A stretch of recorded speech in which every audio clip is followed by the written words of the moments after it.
America. Thousands still taking to the streets in Chicago, in Denver, in the nation's capital. The protests triggered by the death of George Floyd nearly 2 weeks ago, overwhelmingly peaceful. But now, some violent new flashpoints. In Fairfax, Virginia, the white police officer now facing charges, seen on body cam footage using a stun gun on a black man who had called for help, digging his knee into his back and hitting him with the stun gun again. At the same time, some officers targeted. The NYPD searching for these suspects who torched an NYPD van. As new calls grow to defund the police, what happened at a Minneapolis protest where the mayor refused to say he would abolish the police department. Also breaking, the deadly deputy ambush. The active duty Air Force sergeant taken into custody, accused of fatally shooting a deputy before detonating an explosive. Tonight, the FBI on the case. Could the same suspect be connected to another deadly attack on law enforcement 1 week ago? Ready to reopen, New York City, once the epicenter of America's COVID-19 outbreak, now set for phase 1 of its reopening, as the nation marks 110,000 lives now lost to this pandemic. Also breaking tonight, the tropical storm already battering the Gulf Coast. Tonight, the impacts across several states. At least 8 tornadoes already reported and fears of a potentially deadly storm surge. Great white attack. The surfer dying in the encounter. Rescuers saying the 10-foot shark went after them as they tried to get the victim to shore. And the $1 million treasure, a chest filled with gold and jewels hidden in the Rockies a decade ago. Several died searching for it. Tonight, a treasure hunter may have found it. From ABC News, this is ABC World News Tonight. And good evening. Thanks for joining us on this Sunday. I'm Tom Yamas. We begin tonight with demands for justice across America, nearly 2 weeks after the death of George Floyd in police custody. There were powerful scenes of solidarity today. Protesters in the nation's capital lying in unison on a street now featuring that massive Black Lives Matter mural. Aerial images showing a large demonstration against racism in Denver. The tension between police and protesters, once at a boiling point, appearing to calm. But there are new calls for police accountability after disturbing body cam video captured a white police officer in Fairfax, Virginia, using a stun gun to take down a black man who had called for help. That officer now facing charges. And new demands to defund the police. Tonight, National Guard members are starting to pull out of Washington, D.C. and Los Angeles. President Trump warning they can, quote, quickly return if needed. It all comes with a 2-day public viewing set for tomorrow in Floyd's hometown of Houston, with presumptive Democratic nominee Joe Biden expected to meet with Floyd's family. ABC's Zachary Keish leads our coverage from Minneapolis. Tonight, with the country in turmoil, hundreds of thousands of Americans are protesting against systematic racism and police brutality.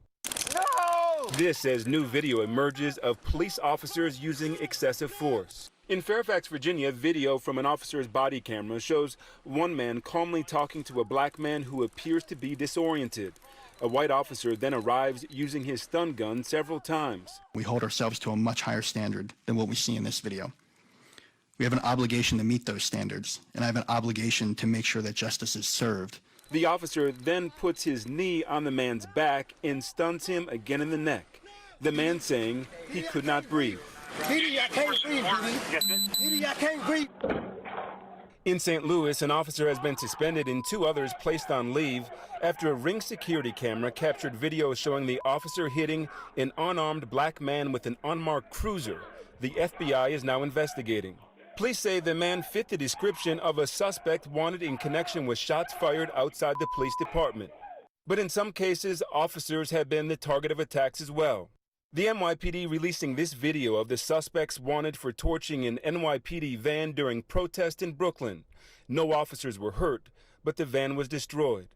Tonight, there are growing outcries to cut police funding. In Minneapolis, at the site of George Floyd's homicide, this city's mayor showing up to offer support to protesters when the huge crowd confronts him.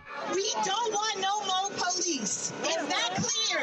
We don't want people with guns toting around in our community, shooting us down. It is a yes or a no. Will you defund the Minneapolis Police Department? Mayor Jacob Frey responds that he's against abolishing his police force. I do not support full abolition of the police. The crowd boos, then forces him to leave the demonstration. Just outside the White House at what is now known as Black Lives Matter Plaza, protesters adding, "Defund the police." And today in New York City, Mayor Bill de Blasio announcing a wave of reforms, including pulling funds from the nation's largest police force. I want to make a statement of principle right now that we will be moving funding from the NYPD to youth initiatives and social services. The acting head of the Department of Homeland Security scoffed at cutbacks, saying more money is needed for training. It's an absurd assertion. If you're concerned about needing to reform different police departments or law enforcement agencies, you don't do that by slashing budgets. It makes no sense to me. I think it's a very political statement to make, but it does not protect our communities at the end of the day.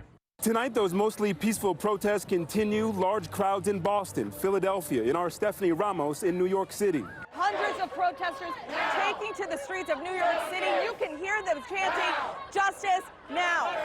I would like to see justice for all the unarmed men and women that have died in America's soil. Protests happening all over the country. Zachary joins us now live from the memorial where George Floyd died. And Zachary, we saw what happened with the Minneapolis mayor there in your piece, and some breaking news coming in tonight. This announcement just in, the Minneapolis City Council has announced their intent to disband the police department. That's right, Tom. Here's the statement that was just released saying our system of policing is not keeping communities safe and our efforts at incremental reform have failed. Now, the mayor wants to keep the police force intact, so it's unknown if and when this dismantling will happen. Tom? Zachary Quiche leading us off with that breaking news tonight. Zachary, thank you. Next, the investigation underway in California. A deputy fatally shot the suspect, an Air Force staff sergeant, allegedly igniting explosives. Now authorities are investigating whether the same suspect could be tied to the murder of a federal security guard in Oakland 1 week ago. Here's ABC's Zareen Shaw with the latest. Tonight, this active duty U.S. Air Force sergeant accused of killing a California sheriff's deputy in an ambush as the FBI investigates possible ties to another recent attack on law enforcement. Stephen Carrillo was taken into custody after Santa Cruz deputies received a 911 call at 1:30 p.m. Saturday about a parked van in Ben Lomond, allegedly containing weapons and homemade bombs. Deputies say they tailed the van to a secluded neighborhood where they attempted to make contact with Carrillo.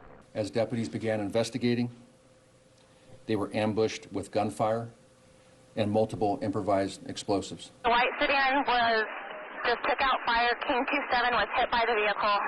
In the ensuing minutes, deputies say Carrillo drove a van into a deputy, then carjacked a vehicle and began shooting at officers. 2:26 p.m., police reporting casualties. Officer down. LZ set up for Highlands Park. Officer down. 3:40 p.m., deputies report Carrillo captured, visibly able to walk, though also wounded by gunfire, according to deputies. The FBI now involved, interested in that van Carrillo drove. For the past week, they've been seeking this white van used in a drive-by killing outside the federal building in Oakland, 75 miles away on May 29th. Federal protective agent Pat Underwood died in that incident. Tonight, a memorial service for the sheriff's deputy killed.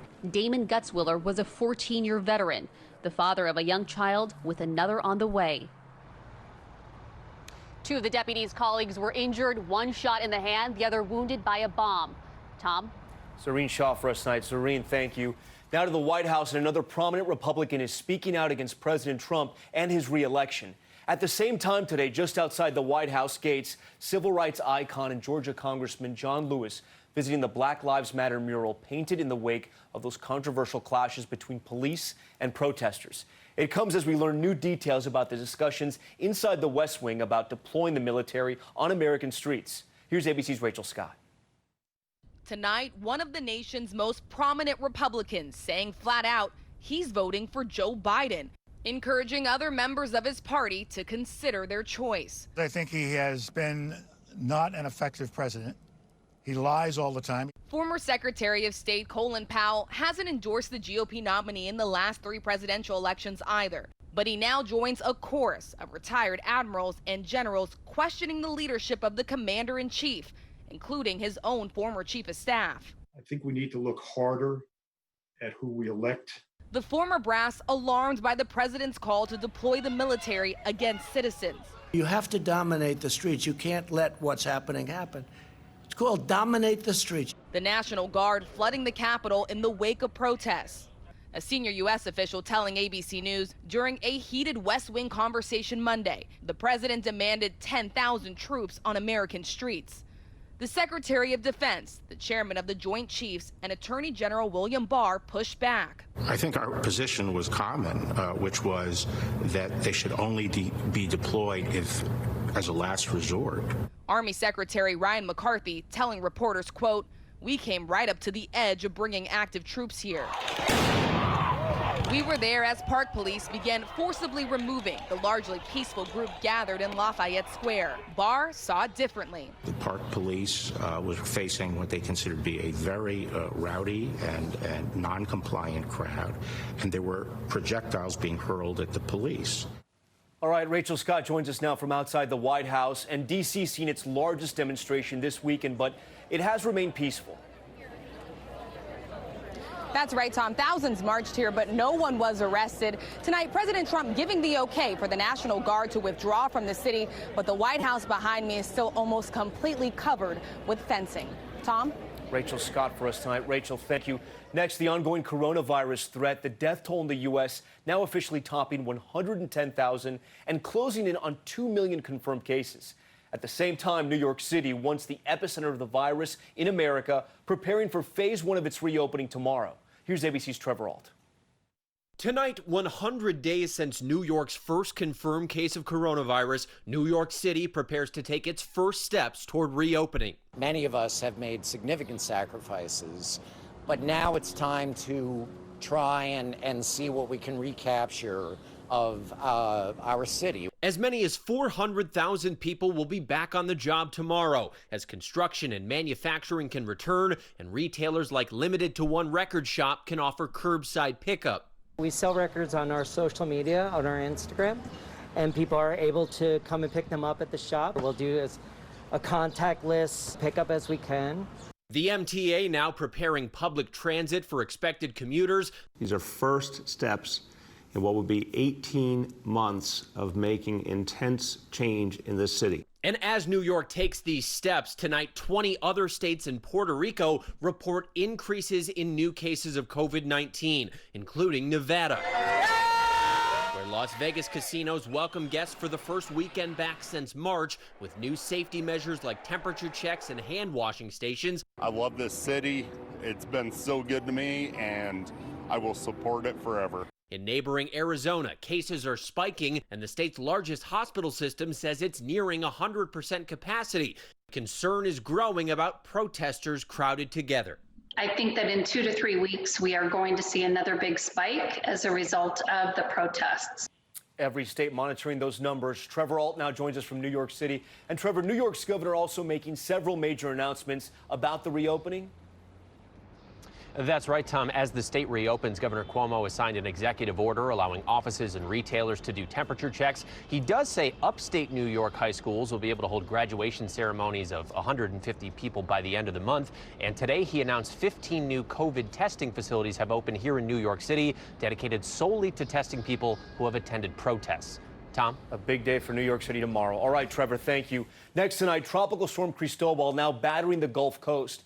The outer band's already spawning several tornadoes. This video just in from the New Orleans lakefront area showing waves crashing onto the shoreline.